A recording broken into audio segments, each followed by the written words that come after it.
بنت سیرین رحمه الله دا د ابن سیرین رحمت الله علیه خور ده. ابن سیرین د خوب امام دی. تعبیر رؤیا یو کتاب د علماء پیژني. نن په ټوله نړۍ کې چې څوک خوب وویني د خوب تعبیر د ابن سیرین رحمت الله علیه په کتاب کې ګوري. دا تابعی دی، د ابو هريره صاحب شاګرد دی.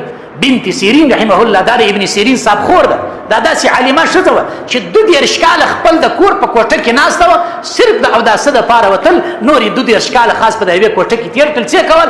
داسې ښایسته قاري وه. دا نن سبا چې موږ تاسې 17 قرات ورته وایي چې تر دغه اخوا نو بل غټ قرات نشته. د 17 قرات امامه وه ده. ابن سیرین رحمه الله ته چې په قرات کې یو مشکل ور پیدا سو، ورورسې د خورکي څه پوښتنه وکړي دا څنګه کېږي؟ هغه براله جواب بیا ورکړي. 22 کاله د خپل کور په وتا کې ماشومانو او بچانو ته د خلکو ښځو ته دینی تعلیم ورکړي. د دې د خادم سره چا پوښتنه وکړل چې د بنت سیرین رحمه الله ژوند څنګه دی؟ هغه خادم نو کرای نه پیدل داسې وایي ښځه وه. هغه نور نه پیدم سار تر ماښامه د دې ماشومانو ته درس ورکوي، لیکن چې کله د ماخستن لمونځ وکړي پر لمانځه باندې ودرېږي تر سهاره پورې ژاړي. نو نه پوهېږي څونه غټه ګناه د دې څه سوې ده، څونه غټ جرم ځینې سوی دی. بنت سیرین رحمه الله چې په ماخستن نیت وتړي تر سهاره پورې پر نفل وړه الله ته بېژړل. زه هم نن بنت سیرین څه سوله؟ زما اوستا خور زما اوستا لور بنت سیرین جوړیږي، لیکن راسه ماحول ورته جوړ که، ماحول ورته جوړ که، کور ورته صفا که، پرده ورته وکه. نن ما او تا د خاله د زوی څه پرده نه لرو. پرده په قرآن کې فرض ده. پر چادري خوا به ده، پر بغري خوا به ده، پر لنګوټي خوا به ده. راسه دغه حجاب عملی هم که. د لیورسه پرده فرض ده. علما ولیکلي دي که ګډ ژوند دی نه کېږي. دا زموږ ښځې دا پلو دي نیسي، پلو دي نیسي. ګډ ژوند دی 4-5 وروڼه دي، څنګه ستر وکم په شپه ورځ د هغه کیسه ده. وایي موږ دا نه دي ویلي چې 5 وروڼه ګډې په کور کې هر ورېندارې چادري پر سر کې ګرځي، په چادریانو کې ګرځي. دا خو سختي ده که نه؟ دا خو نه کېږي. هغه وروڼه چې په کور کې سره ګډ دي د هغو خوندو دپاره زموږ د علماو توصیه دا ده چې بس تاسې پلو نیسئ. پلو لیور راغی پوړنې یې واړوه داسې.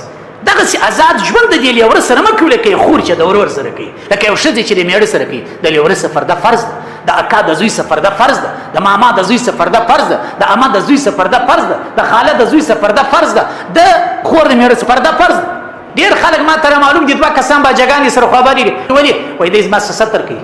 ته ورته ګوره خوابدي دي سره ولې؟ د الله ولي نو ستر فرض دی، قرآن فرض کړی دی.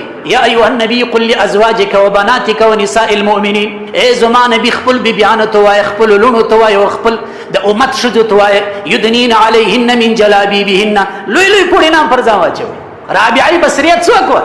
رابعه بصری الله عز وجل د دې تقوا په خاطر هغه مقام ته ورسول چې موږ ته مثال نو سره وړلی. تابعینو په باره کې راځي چې یو چا به یو چا ته وویل د بنت سیرین په باره کې څه فرمایه؟ د امام حسن بصري صاحب مقام غټ دی که د بنت سیرین؟ هغه عالم به جواب ورکړي چې د بنت سیرین مقام غټ دی. هغه به پوښتنه وکړي چې سعید بن مسیب چې د کبار تابعینو څخه دی د هغه مقام غټ دی که د بنت سیرین؟ هغه وویل که خدای نه کړي درواغجن د بنت سیرین مقام غټ دی. دا یو ښځه وه خو دې ته ماحول جوړو. هغه د بې حیایي په ماحول کې نه وه، هغه د بې پردګۍ په ماحول کې نه وه. هغې ته ابن سیرین دغسې ماحول جوړ کړی و چې خوره دغه حلال دی، دغه حرام دی. دغه لوره دغه خور به څه خوند پر واخلي چې دا پر 9 بجې سریالو ډرامو فلمو ته کښېني او هلته ماشوم تی ته اچولی. د دې ماشوم د تی به څه اثر یې؟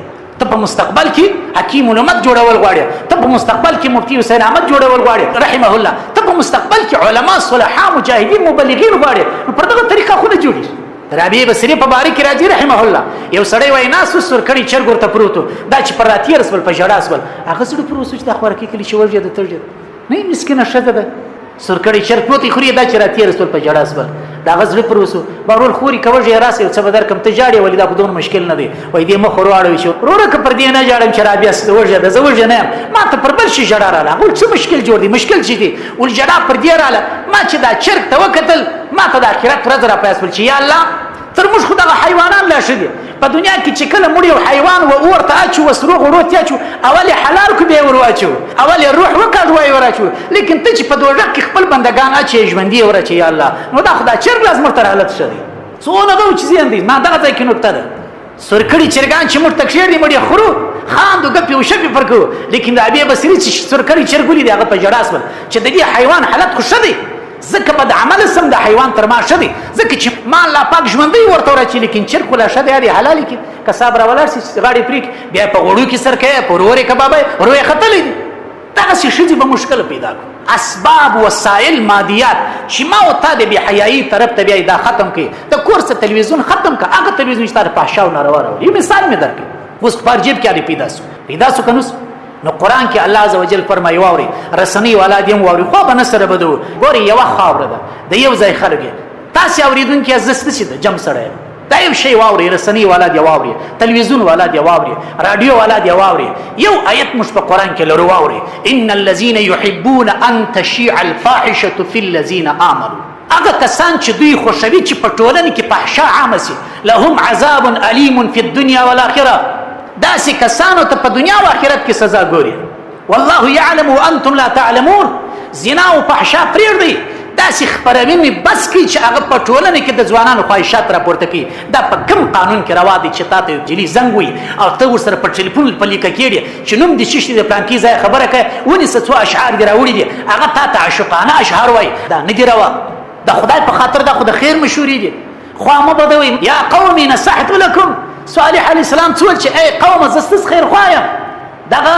خبرونی ختم کړي دا د اطلاعات او کلتور د فرهنګ ذمہ داری د وای او رغزه نه پیژنم چې واوره د استاد ذمہ داری ده کلکم راع ټول پتا سي کې چوپانان دي او کلکم مسؤول رعیتی دغه شوبه د رادیوګانو د تلویزیونانو چې د چا پلاس کړه د اطلاعات او کلتور والا سبا الله عزوجل د قیامت پر ورځ پښتنه کوي چې تا دغه رسنۍ څنګه چلولې آیا تا دانس ورته اقدام وکړو دا یو زموږ یو درخواست زموږ یو گزارش دی زما مطلب داري چې دغه خبرونه په شریعت کې نه دی روا چې تر شدي ته زنګ وای زموږ علما په فتاوی محمودیه کې لیکلي چې د شدي आवाज عورت دی دا نه دروا چې شد ته زنګ وي د عشق بری ورسره کوي او ټول دنیا اوري د دې معنا دا چې په ټولنه کې عفت ختمه او الله څه فرمایي هغه کسان چې د مسلمانانو په ټولنه کې عفت او پاکلمنی ختمي فحشا لمن ویلهم عذاب الیم فی الدنيا والاخره په دنیا کې عذاب ورته ګوري په آخرت په لوی لسان ته عذاب تورکو یو د سکار خو سړی وکي چې د آخرت د عذاب خلاصي نو تاسو ما یو گزارش زما یو درخواست دغه خبرونه باید ختم شي دا خبرونه وکړي چې هغه د ملک په ګټه تمام شي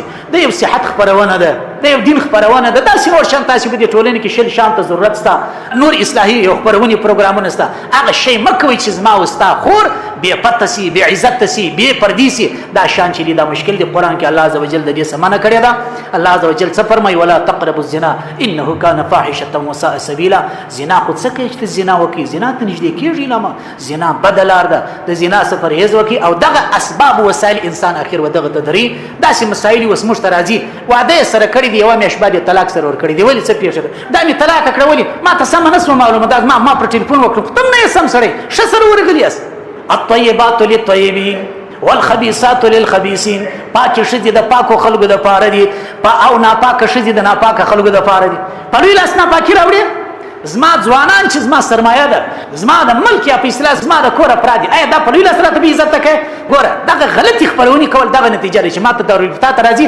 طلاق زور ولیکم دا دغه غلط خبرونه د غلط نشراتو د فحش او د ناروا نشراتو نتیجه ده چې په ټولنه کې به ماینه او میړه طلاق سره اخلي خاندانونه به سره بجیږي نور مدا اور بلوي نور راسي دا اور مړکی مړ مسلمانانی کلمه وای د یوې کلمې وړي نور راسي الله عزوجل ته رجوع کو الله عزوجل پر کړه قبول د عمل توفیق را نصیب